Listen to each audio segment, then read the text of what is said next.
가리킴이라 하니라. 아멘. 같이 기도하겠습니다. 하나님 아버지 감사합니다. 착하고 좋은 마음으로 하나님의 말씀을 듣고 지켜 인내로 결실할 수 있도록 세상에서 살며 세상을 향해 있었고 세상의 마음과 생각을 뺏겼고 스마트폰이나 아니면 게임이나 사람과의 관계에서 수다를 떨고 그리고 하나님에게서 멀어지는 길에 있었던 영혼마다 하나님 오늘 이 시간에 회개하고 돌이켜 어린아이같이 하나님의 말씀을 듣고 그 말씀이 믿는 자들 가운데서 권능과 능력으로 살아 역사함으로 교만과 오만과 자만이 다 벗겨지고 버려지고 겸손케 되어 하나님의 은혜 속에 승리하며 살아가게 하여 주옵소서. 오늘도 일하시는 주 하나님 예수님의 이름으로 기도합니다. 아멘. 우리가 지난주에 이 창세기 1장을 가지고 하나님 말씀을 증거했는데 그 말씀과 연결이 되는 말씀이죠. 이 생명이 무엇인가? 성경은 우리에게 잘 말씀하고 있죠. 이 생명이 무엇인가? 요한복음 14장 1 우리가 6절을 한번 보겠습니다. 요한복음 14장 6절에 뭐라고 되어 있습니까? 그 말씀을 보면 예수께서 이르시되 내가 곧 길이요 진리요 생명이니 나로 말미암지 않고는 아버지께로 올 자가 없느니라. 생명이 무엇입니까? 생명이 바로 예수님이 생명이십니다. 모든 사람 속에 생명이 있죠. 그런데 모든 사람 속에 있는 생명에는 섞여 들어왔어요. 죄가 들어왔고 죄로 말미암아 사망이 생명 속에 섞여 들어와 있습니다. 그래서 히브리서 9장 27절 말씀같이 한 번 죽는 것은 모든 사람에게 정해져 있는 그런 생명이 되었습니다. 그리고 요한복음 로마서 5장 12절에 보면 뭐라고 되어 있습니까? 로마서 5장 12절에 그러므로 한 사람으로 말미암아 한 사람이 아담이죠. 아담이 유일하게 인류의 한 사람이었을 때, 유일한 사람이었을 때, 그러면 인류는 그때는 존재하지도 않았는데 인류는 어디에 있었습니까? 인류의 유일하게 한 사람 아담이 존재할 때 모든 인류는 남자 여자 할 것 없이 아담의 허리 속에 있었습니다. 그래서 아담과 온 인류는 따로가 아니라 한 사람처럼 하나가 되어 있었던 거죠.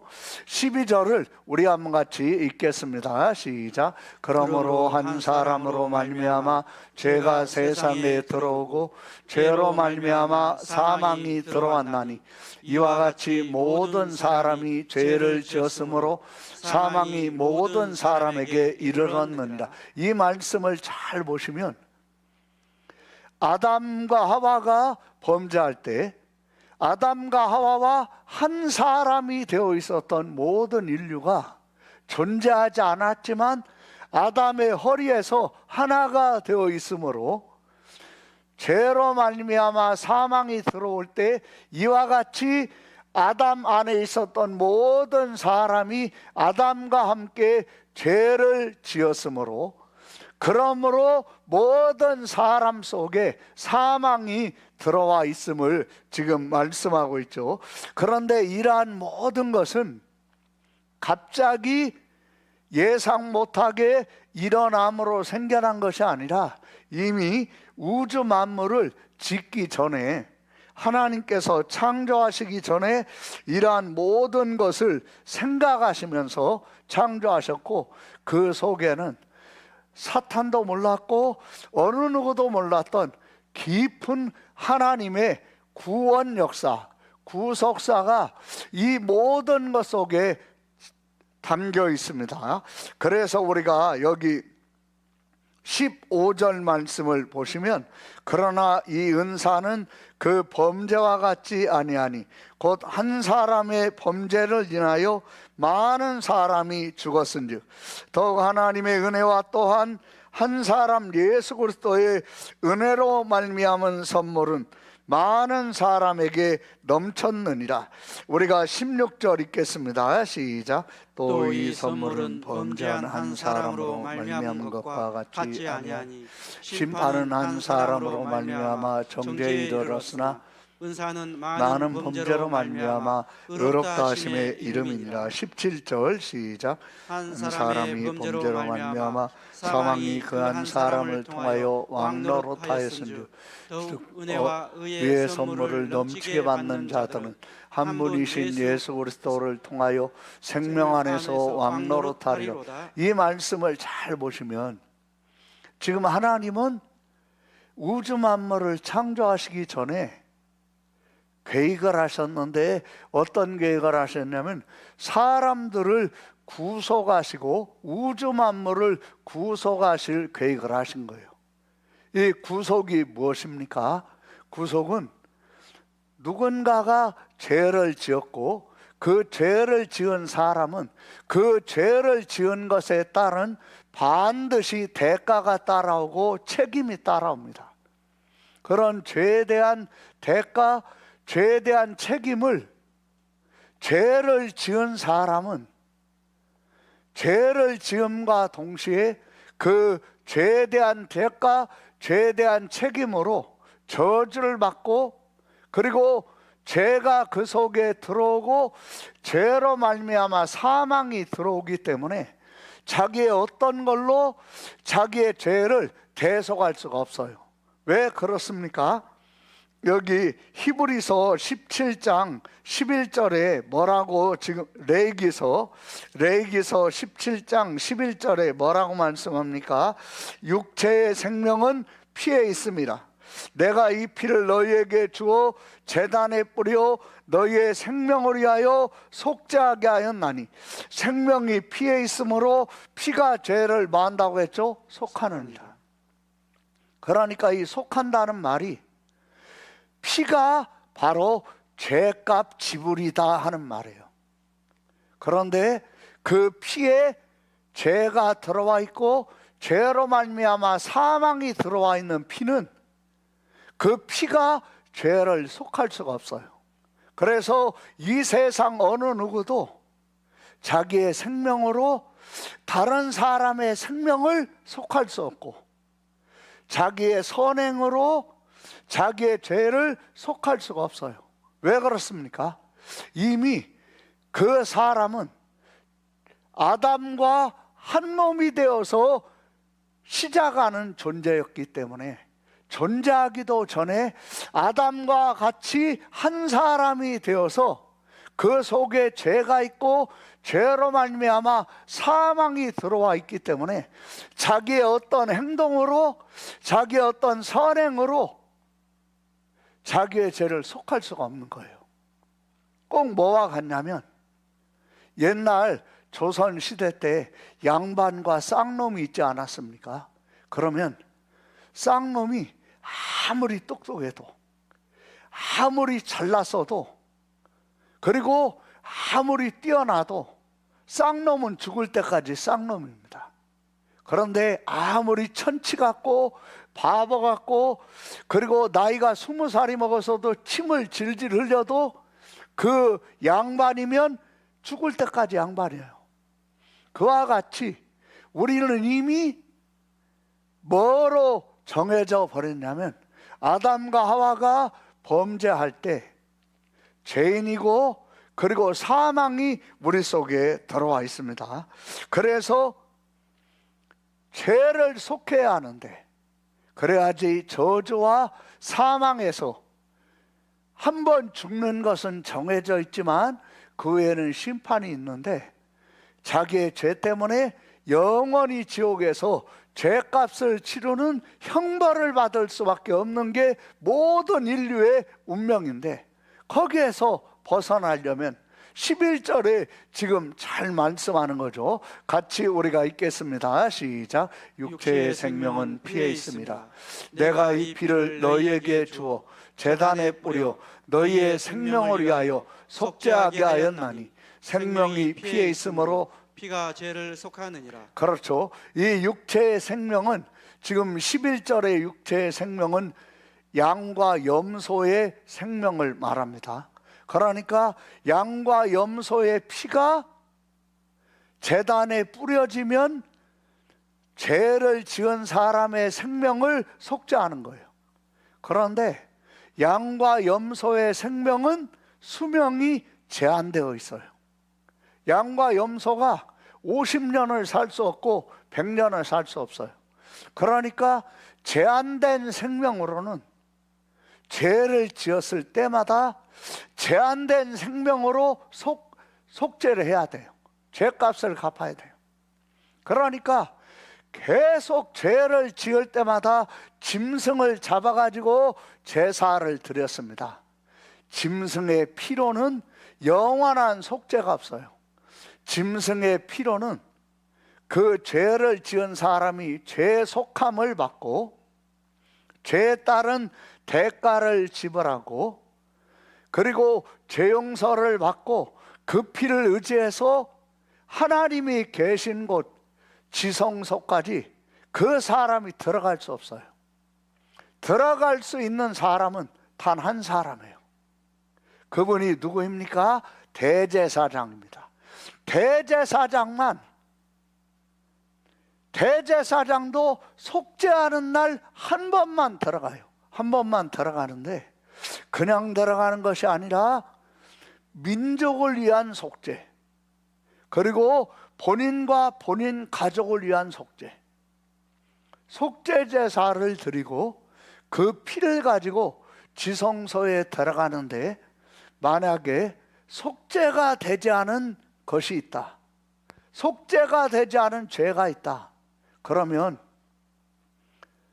백성의 죄 때문에 백성 중에 누군가가 속죄가 안 돼 있다, 가족 중에 누군가가 속죄가 안 돼 있다, 그런 상태에서 속죄 제사를 드렸다고 그 피를 의지하고 들어가면 하나님 앞에서 죽습니다. 그러니까 대제사장이 가장 두렵고 떨릴 때가 언제였냐면 지성소로 들어갈 때예요. 언제 어떻게 될지 몰라요. 장담할 수 없어요. 보혈을 의지하고 휘장이 이렇게 딱 들어 올려지면 그 속으로 딱 들어갑니다. 들어가서 앞에 7번 피를 뿌리고 그리고 제단의 속죄소에 피를 쏟고 하나님 앞에 딱 서는 거죠. 그러면 하나님이 죄가 온전히 속죄가 되었으면 속죄된 제사장에게 속죄가 되었음을 말씀하십니다. 그러면 속죄가 온전히 된 것을 밖에 나와서 선포를 하면 속죄가 이루어지는 거예요.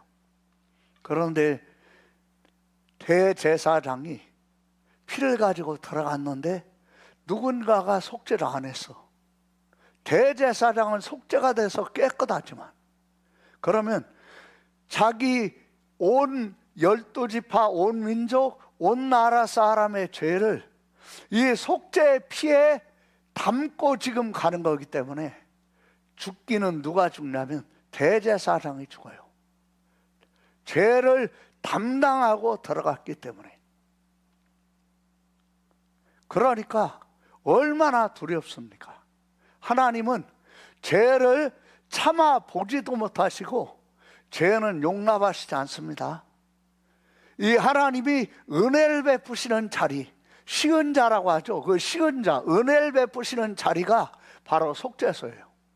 하나님의 은혜가 어디에서 베풀어집니까? 속죄가 된 곳에서 베풀어집니다. 우리도 마찬가지입니다. 우리가 하나님의 은혜를 받으려면 어떻게 은혜를 받습니까? 속죄가 되었을 때 그때 하나님이 은혜를 베푸시는 거예요. 그러니까 속죄소와 시은자, 죄의 대가를 지불하는 장소, 시은자, 은혜를 베푸시는 자리, 이게 똑같은 말이에요. 이게 똑같이 이루어지는 거예요. 그러니까 내가 하나님의 말로 다 할 수 없는 은혜가 내게 임하려면 그 은혜가 가장 중요한 은혜가 무엇이겠습니까? 그 은혜가요, 바로 생명입니다. 하나님 앞에 나갈 수 있는 생명. 죄가 속해짐으로 이제는 하나님 앞에 나갈 수 있는 생명. 그 생명은 뭐로 오는 거냐면 속죄로 오는데, 이 속죄는 어떻게 이루어지는 겁니까? 그 피에 죄와 사망이 들어오지 않았고 저주가 들어오지 않은 생명. 그러니까 여기 레위기서 17장 14절을 한번 보세요. 같이 우리가 읽겠습니다. 모든 생물은 그 피가 생명과 일체라. 한 번 더 읽습니다. 같이 시작. 모든 생물은 그 피가 생명과 일체라. 여러분, 이 말씀을 잘 보세요. 모든 생명이 있는 존재는 뭐와 생명이 일체입니까? 피와 생명은 따로 떼놓을 수가 없어요. 그러니까 모든 생물에, 특히 사람 속에는 뭐가 들어와 있냐면 죄가 들어와 있고, 죄로 말미암아 저주가 들어와 있고, 저주로 말미암아 사망이 들어와 있습니다. 그러니까 모든 사람의 몸을 이 진단을 해보면 사람 몸 속에 방금 어머니의 뱃속에서 잉태된 아기에서부터 숨을 거두는 노인까지 이 세상에 한 명도 예외 없이 공통적으로 있는 게 있습니다. 그게 무엇입니까? 그게 바로 죄요, 그게 바로 저주요, 그게 바로 사망입니다. 그 사람 속에 저주가 있다는 걸 뭘로 압니까? 지금 이제 의학이 얼마나 발달했습니까? 그러니까 암 진단이 나오지 않는 건강한 사람의 몸에도 암세포가 있다고 의사가 얘기하지 않습니까? 무엇을 말하고 있는 거죠? 암세포를 이겨낼 수 있는 면역세포가 있는 동안에는 암이 걸리지 않아요. 그런데 암을 이겨낼 면역세포가 약해져서 암세포에게 지면 건강한 사람도 암이 생기는 거예요. 그래, 모든 사람 속에 암이 있어요. 이게 뭐죠? 이게 저주입니다. 온 인류 속에 이게 다 들어와 있어요. 이러한 모든 것을 속하는 것이 사람 속에 있지 않다는 거예요. 모든 인류, 모든 사람 속에 문제는 있지만 문제를 해결할 길이 없어요. 답이 없어요. 그 모든 문제를 해결할 길, 그리고 답은 뭐라고 이야기하고 있습니까? 우리가 방금 전에 봤었던 요한복음 14장 6절을 한번 보세요. 같이 우리 한번 그 말씀을 같이 한 음성으로 크게 읽겠습니다. 시작. 예수께서 이르시되 내가 곧 길이요 진리요 생명이니 나로 말미암지 않고는 아버지께로 올 자가 없느니라. 아멘. 여기 잘 보세요. 여러분, 하나님 아버지께 가는 것이 왜 이렇게 중요합니까? 하나님 아버지께 갈 때 은혜가 베풀어지기 때문이에요. 사람은 하나님 아버지 앞에 갈 때 은혜가 베풀어지면 그 사람이 지금 죽습니까? 우리 교회에서도 와서 간증했었던 구철우 장로님이라는 분이 있는데, 이분이 자기가 시한부 인생 6개월이었어요. 6개월 후에 죽어요. 근데 자기 아들은 병원에서 일주일을 산다고 한 거예요. 자기도 6개월 시한부 인생이에요. 근데 자기 아들은 일주일이에요. 근데 자기 아들은 수시로 피가 쏟아져요. 언제 죽을지 몰라요. 일주일이라고 하지만. 그런데 하나님의 은혜로 하나님이 직접 그분을 다스리시면서 통치하시고 하나님이 나타나시는 여종이 한 분 대한민국에 있었어요.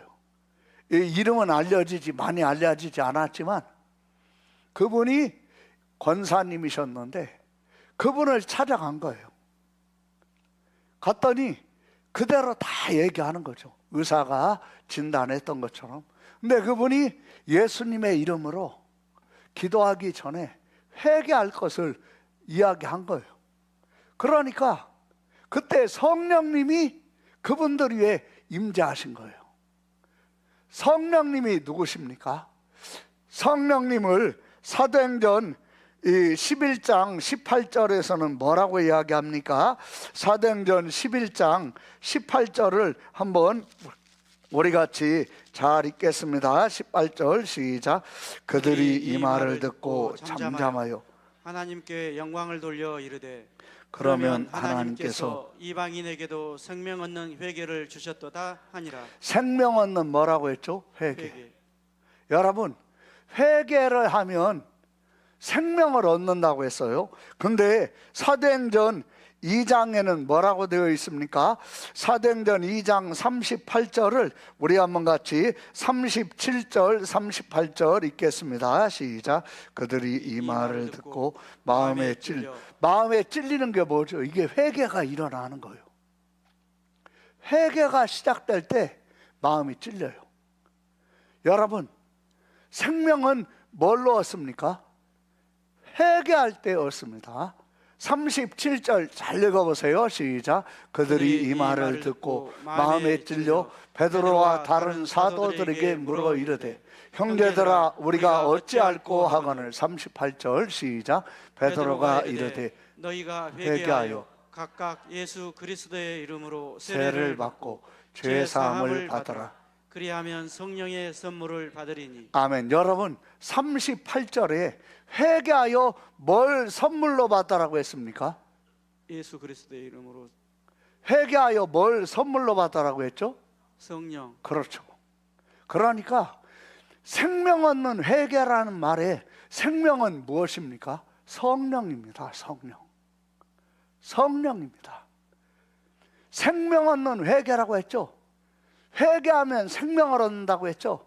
38절에 회개는 성령을 선물로 받는 거라고 했죠. 그러니까 성령과 생명은 같은 거예요.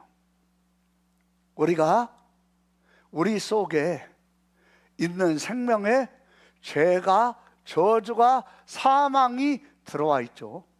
그것의 지배를 받고 그것에 의하여 지고 그것에 의하여 저주받고 죽어서 지옥 가는 자가 되지 않도록 하시는 암세포가 있지만 면역세포가 암세포를 죽이고 잡아먹으니까 건강한 사람은 암에 걸리지 않는 것처럼 우리도 마찬가지입니다. 우리가 죽을 때까지 우리 속에 죄가 있습니다. 그런데 그 죄를 죽이고 그 죄를 집어삼키는 것은 내 본능에서 나오는 게 아니에요. 뭐에서 나옵니까? 성령에서 나옵니다. 뭐에서 나와요? 성령. 그렇죠. 성령 받지 아니하면, 성령이 자기 속에 계시지 않으면 죄와 저주와 그리고 이것들에게 시달리면서 허덕이면서 사는 것이 모든 사람의 지금 실상입니다. 사는 길은 어디에 있습니까? 성령님이 오시는 것에 있어요. 내가 성령을 받는 것에 있어요. 내가 성령을 받아야 돼요. 성령은 어떻게 받습니까? 37절 38절 크게 읽습니다. 시작. 그들이 이 말을 듣고 마음에 찔려 베드로와 다른 사도들에게 물어 이르되 형제들아 우리가 어찌할꼬 하거늘. 베드로가 이르되 너희가 회개하여 각각 예수 그리스도의 이름으로 세례를 받고 죄 사함을 받으라. 그리하면 성령의 선물을 받으리니. 그렇죠. 뭐 할 때 성령을 받습니까? 회개할 때. 여러분, 죄 지은 사람이 자기의 죄를 인정하는 것이 그게 무슨 공로입니까? 그게 무슨 대단한 일입니까? 죄를 지은 사람이 자기의 죄에 대해서 인정하고 자백하는 것은 당연한 거예요. 인정하고 자백하고 그 죄에서 돌이키는 것은 당연한 거예요. 그런데 하나님은 어떻게 하십니까? 자기의 죄를 자백하고 인정하고 그 죄에서 돌이키면, 회개하면 하나님께서 성령을 부어주시는 거예요. 이 성령이 부어지시고 있는, 그걸 달리 말하면 뭐냐면 하나님이 은혜를 베푸시고 계시는 거예요. 은혜가 막 쏟아지는 거죠.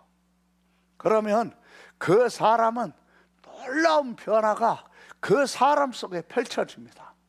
그러면 내가 그런 은혜를 받았다, 나는 지금 성령 받은 경험이 있다, 그러면 어떻게 해야 합니까? 그러면 마태복음 16장 14절 한번 보세요. 마태복음 16장 14절 같이 우리 한번 잘 읽겠습니다. 마태복음 16장 24절 같이 읽겠습니다. 시작. 이에 예수께서 제자들에게 이르시되 누구든지 나를 따라오려거든, 아멘. 누구든지, 나가 누굽니까? 예수님. 성령 받은 나, 항상 은혜가 쏟아지는, 은혜가 베풀어지는 삶을 살기를 원하는 나. 그러면 나는 누구를 따라가야 합니까? 예수님. 예수님 따라가고 계십니까, 여러분? 여러분 누구를 따라가야 합니까? 돈 따라가지 않습니까? 여러분 직장 따라가지 않습니까?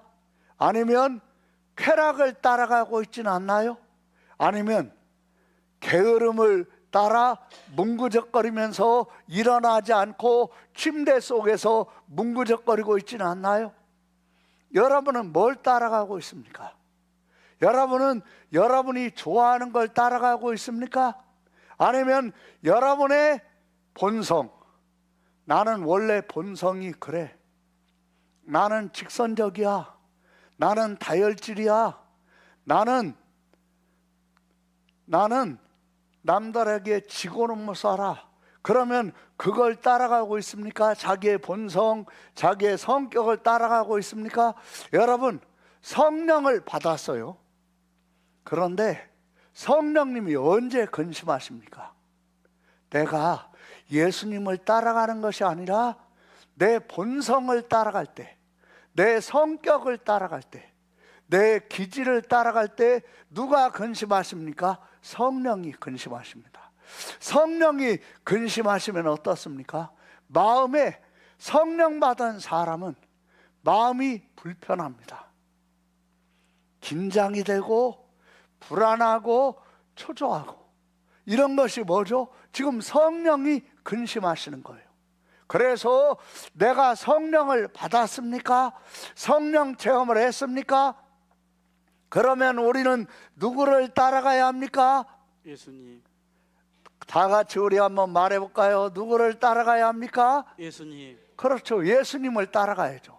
24절을 잘 읽어보세요. 시작. 이에 예수께서 제자들에게 이르시되 누구든지 나를 따라오려거든 자기를 부인하고 자기 십자가를 지고 나를 따를 것이니라. 아멘.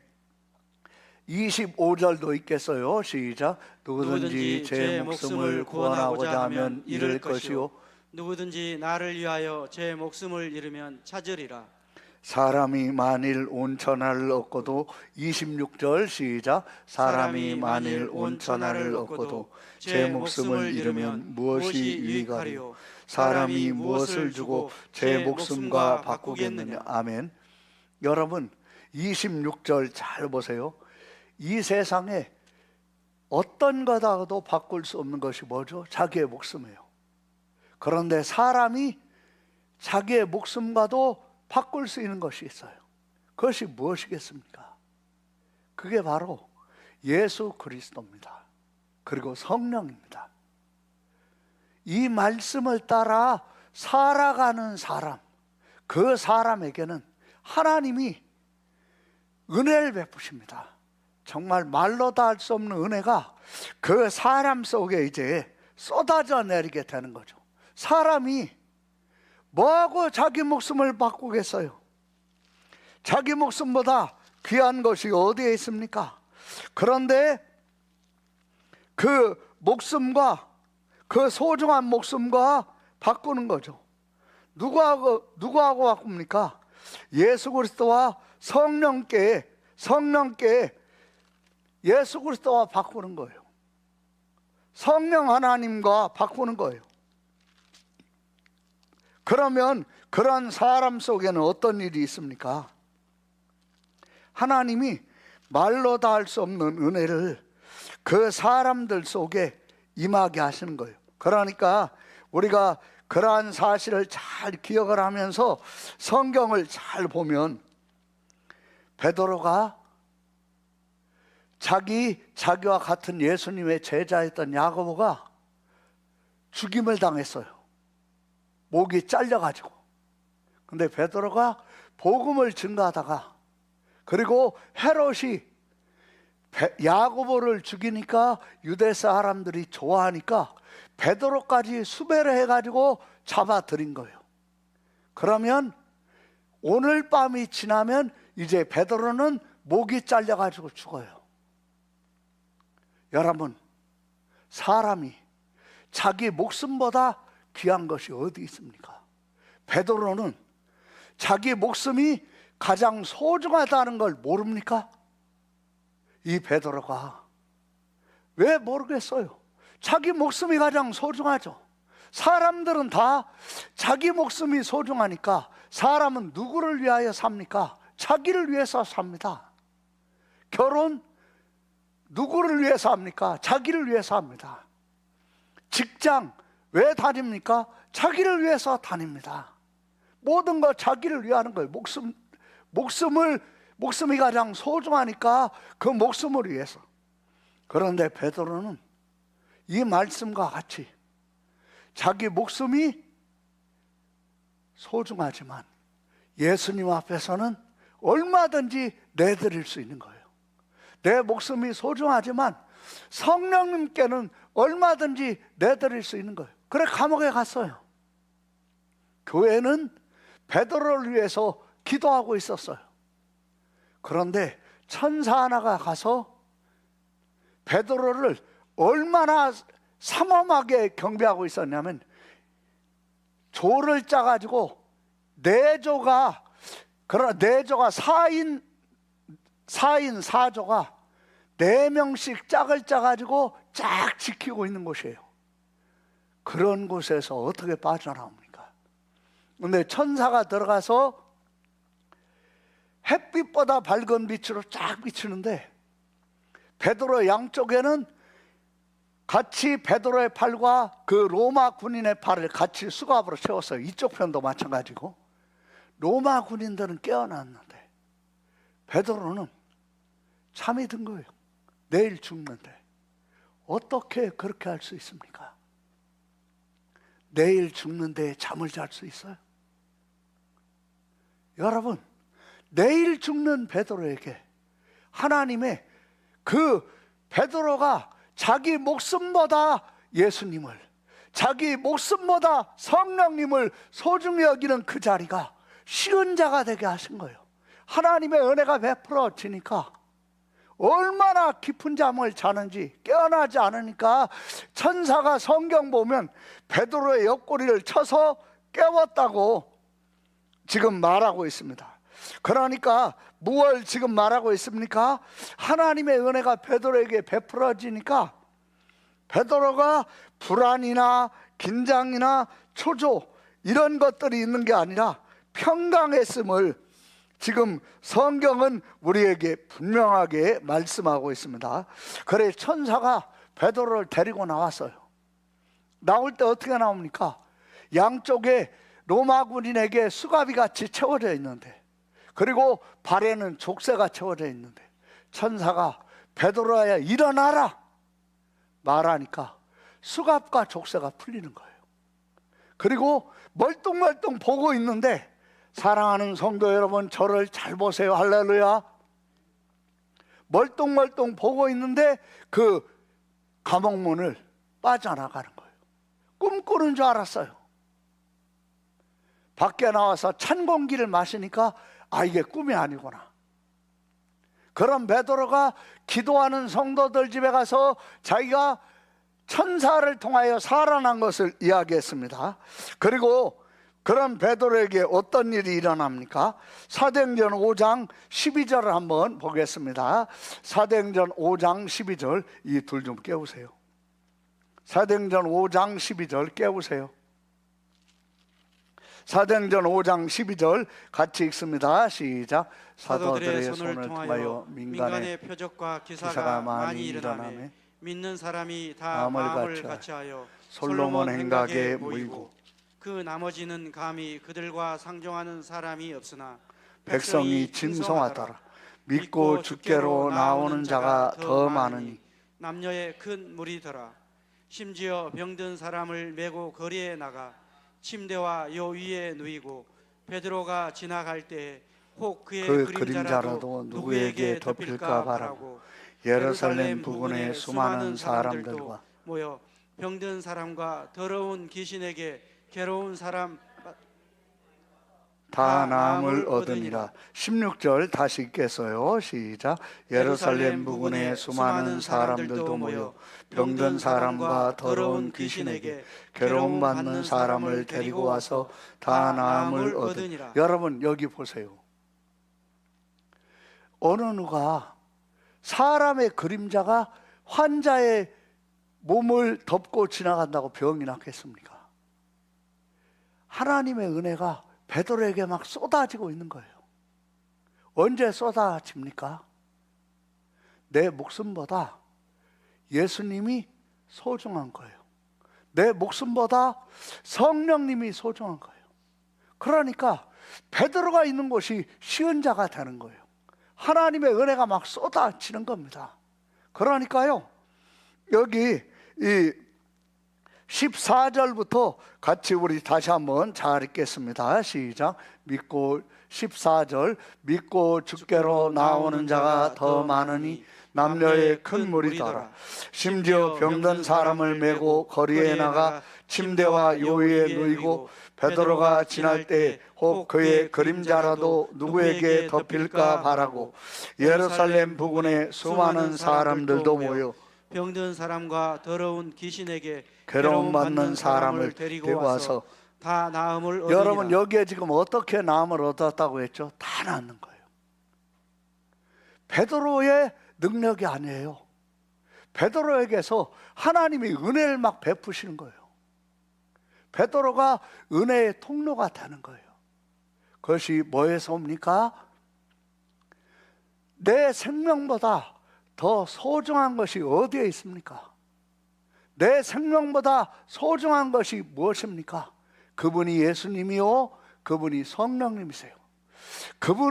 그분들께 순종하며 따라갈 때 은혜가 베풀어지고 있는 것을 지금 말하고 있는 거죠. 그러니까 여러분, 예수님이 우리의 모든 죄를 담당하시고 그래서 우리의 죄에 대한 대가를 지불하시느라고 예수님께서 저주의 나무 십자가에 매달리셨어요.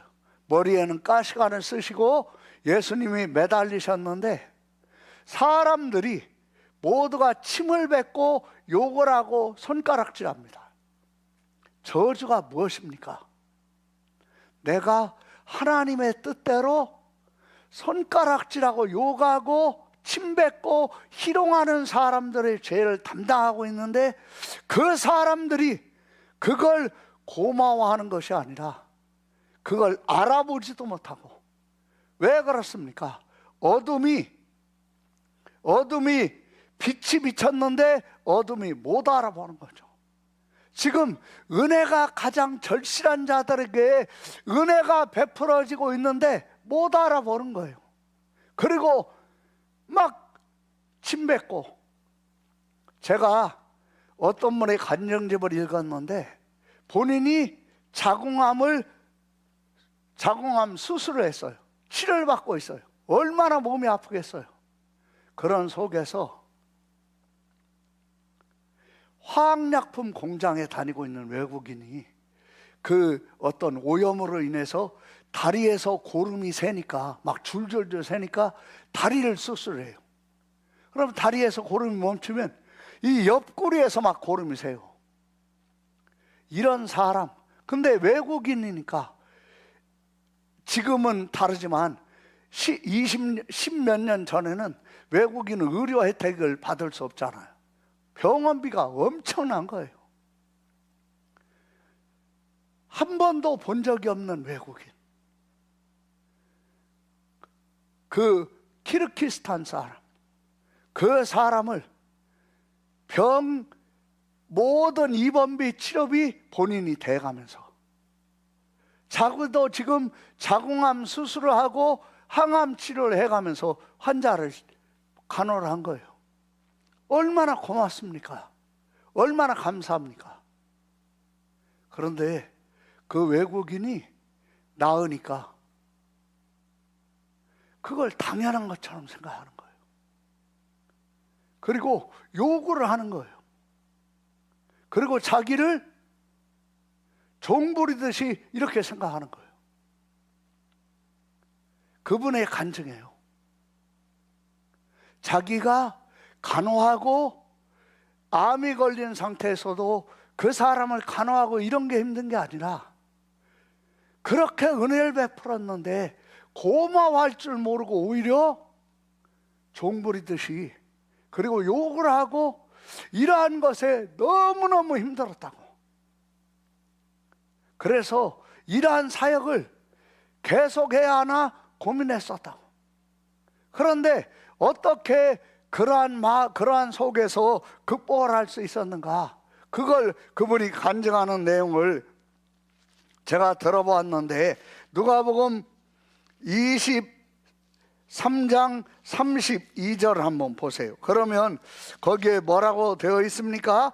23장 34절 같이 우리가 읽겠습니다. 누가복음 23장 34절 시작. 이에 예수께서 이르시되 아버지 저들을 사하여 주옵소서. 여러분 여기 잘 보세요. 제가 간증집을 읽었는데 우리나라에 이렇게 귀한 사역자가 있나? 정말 귀한 분이죠. 그런데 은혜를 베푸는데 감사한 줄 몰라요. 심령의 갈등이 일어나요. 여러분, 사람이 사람의 죄가 없다고 해서 감당할 수 있을 것 같습니까? 담당할 수 있을 것 같습니까? 그 죄에는 반드시 저주가 있습니다. 그 저주가 무엇입니까? 내가 누구를 위해서 이렇게 십자가에 못 박히는데 오히려 뻔뻔하게 손가락질하고, 뻔뻔하게 침뱉고, 뻔뻔하게 욕하고, 고마운 줄도 감사한 줄도 모르고 뭔가를 당연히 받아야 하는 것처럼 매달려 있다가, 여러분 십자가의 고통도 너무 크지만 그 고통과 비교가 안 되는 것이 사람들이 저주받음으로 인하여 와 있는 뻔뻔함이에요. 그게 지금 십자가 앞에 서 있는 이스라엘 사람만의 모습입니까? 우리는 아닙니까? 나에게 말없이 정말 침묵하면서 내가 고마운 줄도 모르고 오히려 성질을 내거나 따질 때 말없이 묵묵하게 예수님의 뒤를 따라가면서 자기를 부인하고, 나도 예수님 앞에서 저분처럼 저랬지 하면서 자기를 십자가에 못 박으면서 따라가고 있는 사람들, 그런 소중한 분들에게 당연한 것 받는 것처럼 그렇게 하지는 않았습니까? 나는 그렇게 지금 하고 있지는 않습니까? 나는 그런 마음이 아닙니까? 그러면 여러분, 그러한 나와 여러분을 위해서 예수님께서 그러한 모든 것을 다 담당하시고 십자가에 못 박혀 죽으시면서 무엇을, 그러한 용서받을 필요 없고 용서해 줄 필요 없고 용서해 줄 가치가 없어 보이는 그러한 우리를 위해서 무엇을 내놓으셨습니까? 그 죄 없으시고 저주가 없으시고 사망이 없으시며 그리고 정말 거룩하고 성결한 생명을 내놓으신 거 아닙니까? 하나님은 그 생명을 모시고 어떻게 하셨습니까? 우리가 로마서 3장 27절을 한번 보세요. 거기에 뭐라고 되어 있습니까? 로마서 3장 27절입니다. 우리 한번 같이 그 말씀, 로마서 3장 우리가 25절입니다. 25절 같이 우리 이 말씀은 잘 읽읍시다. 크게 시작. 이 예수를 하나님이 그의 피로써 믿음으로 말미암는 화목제물로 세우셨으니. 아멘. 하나님이 예수님을 뭐로써 믿음으로 말미암는 화목제물로 세우신 거죠? 피로. 하나님과 우리가 계속 죽어야 하는 짐승의 피로가 아니라 예수님은 어떤 분이죠? 예수님은 영원한 세계, 죽음이 없는 곳, 죽을 수 없는 영원한 세계에 계셨던 하나님이 사람이 되어 오셔서 우리의 죄를 담당하시고 십자가에 못 박혀 죽으실 때 모든 육체는 피와 일체라, 모든 육체의 생명은 피와 일체라고 레기 17장 14절에 말씀했죠. 성육신하신 하나님의 육체의 생명은 뭐와 일체입니까? 예수님이 십자가에서 흘리신 피와 일체잖아요. 그러니까 예수님의 피는 영원한 생명이에요. 그 영원한 생명이 피에서 쏟아진 거예요. 피로 쏟아진 거예요. 그래서 영원한 화목제물이 되신 거예요. 25절 우리 한번 같이 잘 읽겠습니다. 시작. 이 예수를 하나님이 그의 피로써 믿음으로 말미암는 화목제물로 세우셨으니 이는 하나님께서 길이 참으심 중에 전에 지은 죄를 간과하심으로 자기의 의로우심을 나타내려 하심이니. 아멘. 여기 잘 보세요. 27절에 이는 하나님께서 길이 참으시는 중에 전에 지은 죄를 마하심으로. 간과가 뭐죠? 볼간자 넘어갈 과자. 여러분, 하나님이요 죄를 보고 넘어가시면 하나님이 하나님 되심을 잃어버리시는 거예요. 있을 수 없는 일이에요. 하나님은 절대 죄를 보고 그냥 넘어가시지 않아요. 그런데 지금 뭐라고 말씀합니까? 예수님의 피가, 예수님의 생명이 우리의 죄값을 지불하자.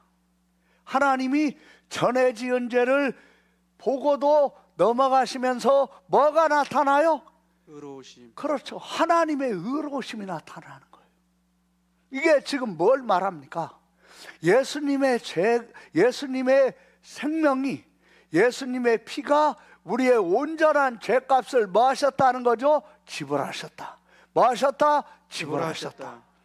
그래서 요한복음 19장 30절을 보세요. 요한복음 19장 30절 예수께서 신포도주를 받으신 후에 이르시되, 그 다음 읽겠습니다. 요한복음 19장 30절, 요한복음 19장 30절 같이 읽습니다. 시작. 예수께서 신포도주를 받으신 후에 이르시되 다 이루었다 하시고 머리를 숙이니 영혼이 떠나가시니라. 여러분, 예수님께서 뭐 하시고 죽으셨어요? 다 이루었다. 그렇죠. 예수님이 생명으로 죄의 대가, 죄값을 다 지불하시고 청산 완료하시고 죽으신 거예요.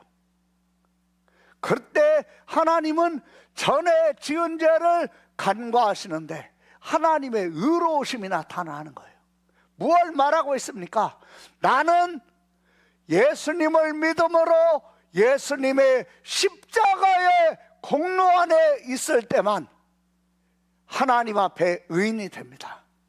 나는 그리고 예수님의 십자가의 공로를 통하여 예수님 안에 있을 때만 하나님의 은혜가 나에게 쏟아져 내려오는 것입니다. 그래서 우리가 이러한 사실을 잘 기억하면서 성경에서 하나님께서 우리에게 말씀하시려고 하시는 것이 무엇인가를 잘 여러분의 심령 속에 새길 수 있는 그런 은혜가 저와 여러분 속에 오늘 임하게 해주시기를 예수님의 이름으로 축원합니다. 아멘. 예수님의 이름으로 축원합니다. 아멘. 우리가 이 히브리서를 한번 보겠습니다. 히브리서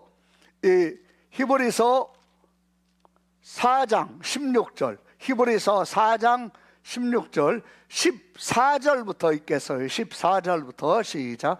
그러므로 우리에게 큰 대제사장이 계시니 성찬하시니 곧 하나님의 아들 예수시라.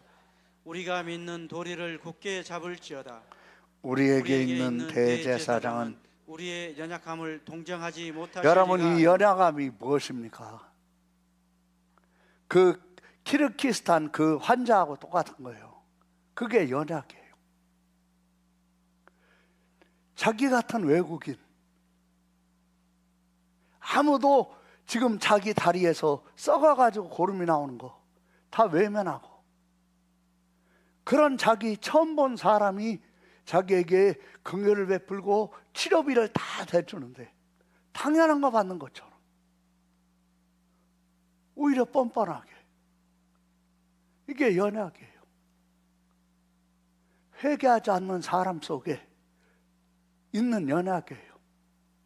내가 다른 사람의 연약을 볼 때는 화가 나요. 근데 내 속에 있는 연약은 당연하게 생각을 해요. 그런데 지금 뭐라고 얘기합니까? 이런 연약을 죄가 없다고 담당을 하고 그 사람의 죄를 속하는 일을 하겠습니까? 십자가에 매달렸다가도 뛰어내려올 겁니다. 내가 저런 가치 없는 인간, 지옥 가는 게 당연한 저런 가치 없는 인간 위해서 내가 죽을 수는 없다고 뛰어내려올 겁니다. 모든 사람이. 여러분, 사람의 죄를 대속할 수 있는 생명은 죄와 저주와 사망이 없는 하나님이신 예수 그리스도의 생명만이 대속하시는 것을 믿습니까? 아멘. 지금 대속하신 것을 믿습니까? 아멘. 15절을 잘 읽어보세요. 시작. 우리에게 있는 대제사장은 우리의 연약함을 동정하지 못하실 리가 아니요 모든 일에 우리와 똑같이 시험을 받으시니로되 죄는 없으시니라. 그러므로 우리는 긍휼하심을 받고 때를 따라 돕는 은혜를 얻기 위하여 은혜의 보좌 앞에 담대히 나아갈 것이. 은혜의 보좌 앞에 어떻게 담대히 나갑니까? 예수님의 피를 뭐하고? 의지하고. 예수님의 피를 어떻게 의지합니까? 내가 나의 그러한 더럽고 추하고 악한 것을 뭐 할 때? 회개할 때. 회개할 때 뭘 얻어요? 생명 얻는 회개. 그렇잖아요. 생명을 얻는 거예요. 그럴 때 성령이 오시는 거예요.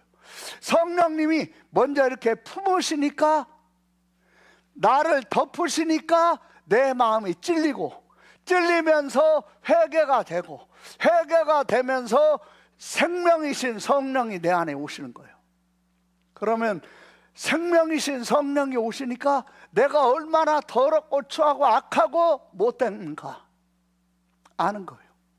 남의 죄에 대해서 화가 나지만 내 죄는 즐기고 있는, 이런 죽어있는 나를 성령님께서 살리시면서 회개하게 하시니까 내 죄에 대해서 내가 죄로 보이고 예수님의 보혈로 죄 용서를 받고 성령 받고 은혜가 막 쏟아지면서 이분이 달라지는 거예요. 그러면 기도하는 것마다 응답받고 하나님이 살아 역사하심을 볼 수 있게 됩니다. 여러분들에게 이 3월에 4월에 이런 은혜가 쏟아지시기를 예수님의 이름으로 축원합니다. 아멘. 기도하겠습니다. 하나님 아버지 감사합니다. 착하고 좋은 마음으로 하나님의 말씀을 듣고 지키어 인내로 결실하게 하여 주시옵소서. 우리가 이 땅에서 살아갈 때 가장 가까운 가족들, 부부간, 형제간, 부모 자식간, 그리고 가장 소중한 천국의 가족인 교회 성도 간의 관계에서 한 사람의 연약함, 고마운 줄을 모르고 감사한 줄을 모르고 오히려 요구하고 종부리듯이 하고 오히려 뻔뻔한 모습을 볼 때 이제는 우리가 거기에서 선한 일을 하다가 중도에 포기하거나 멈추는 것이 아니라 예수 그리스도를 바라보고 예수님의 뒤를 따라가면서 날마다 자기를 부인하고 나도 예수님께 절했는데 내가 저 사람 예수님 앞에서 용서하고 나는 예수님의 뒤를 따라가리라.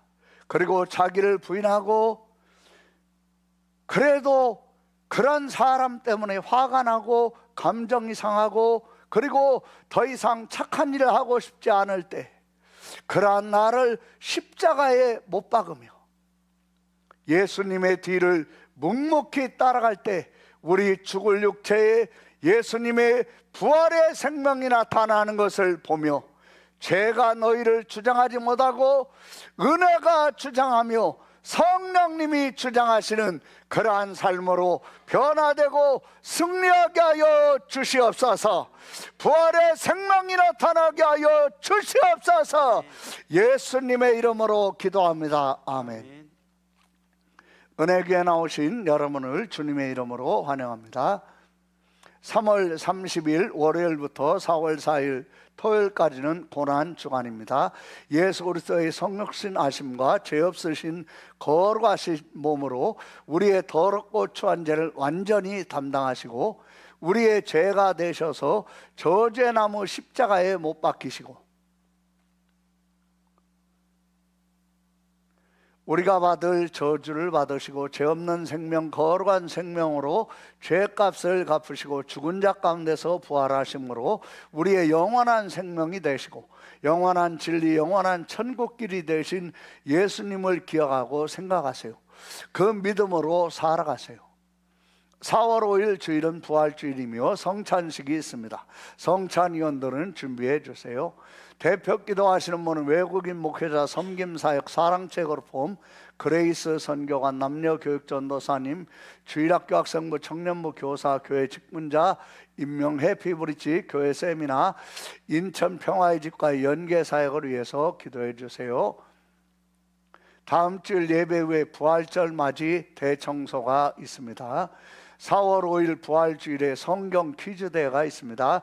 범위는 마가복음입니다. 모두 잘 준비하시기 바랍니다. 봉헌송 찬송가 50장입니다.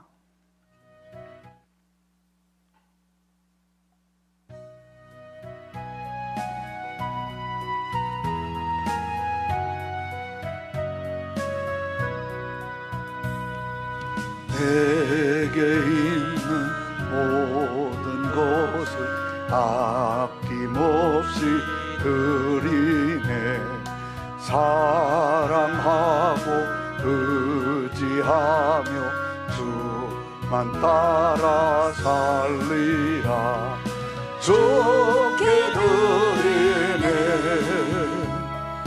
주께 드리네. 사랑하는 그 주 앞에 모두 드리네. 내게 있는 모든 것을 겸손하게 드리네. 세상 욕심 멀리하니 나를 받아주소서. 주께 드리네, 주께 드리네. 사랑하는 그 주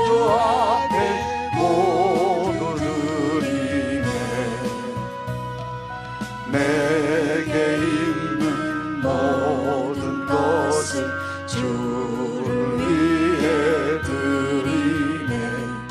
주의 성령 충만하게 내게 내려주소서. 주께 드리네, 주께 드리네. 사랑하는 구주 앞에 모두 드리네. 아멘.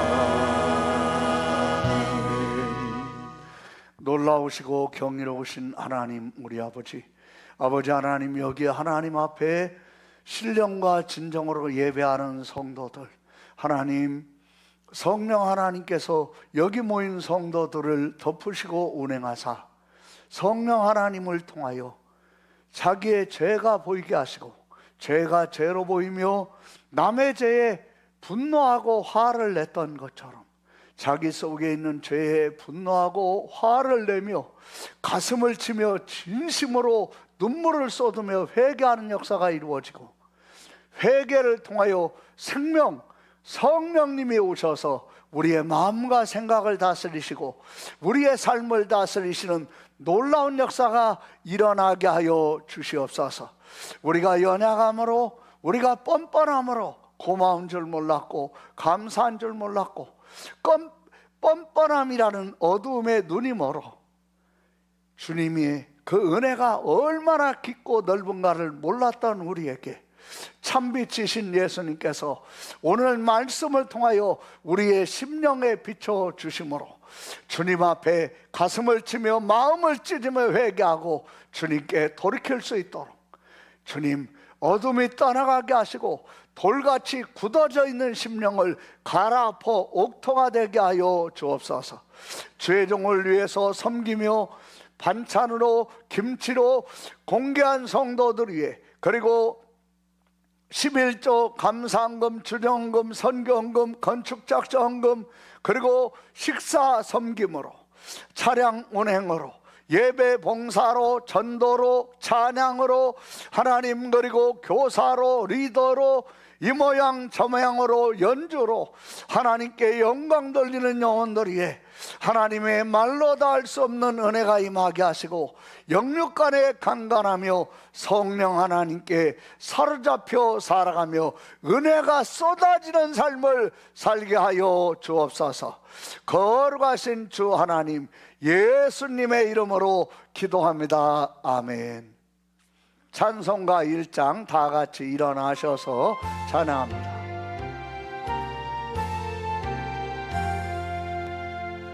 만복의 근원 하나님, 온 백성 찬송 드리고 저 천사요 찬송하세. 찬송 성부 성자 성령 아멘.